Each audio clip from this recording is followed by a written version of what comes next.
Okay, hi everyone. Today we're going to vlog. So, ato vlog is maka-learn po mo ani, no?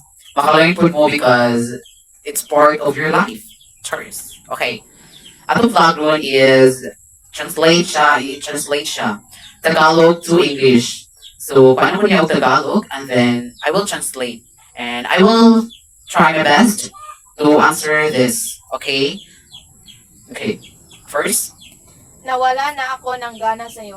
my God, nawala na ako ng gana sa iyo. I've lost interest in you. Okay. Okay. Second, Pakiramdam ka naman. makiramdam ka naman. I will translate in English. Be more considerate. Be more considerate.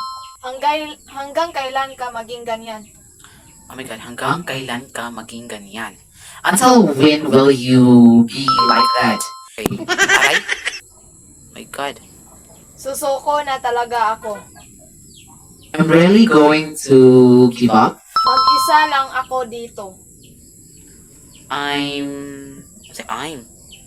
Mag-isa is I'm alone here. Okay. I'm alone here. Maliligo lang ako. I'll just take a bath.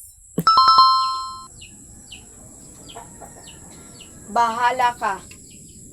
Bahala ka. I will translate in English. It's up to you. Okay, everyone.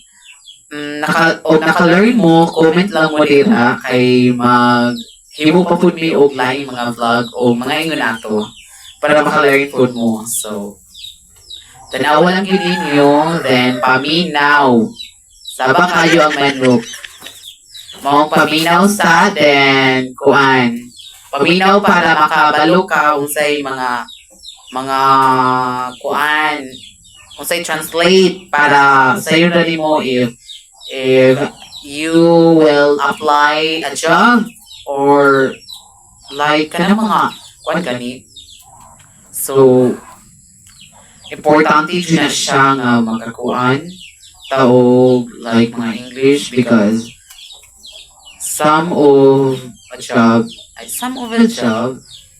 sa kuan nagalain-laing mga job is kuan na adre like English yun like interview ingon ana siya so more kuan pa more I don't know hindi ko na masabi ninyo okay I will kuan end this vlog. Oh my God. So, naka-learn mo, kindly follow me and like and share. Okay, thank you everyone. Goodbye.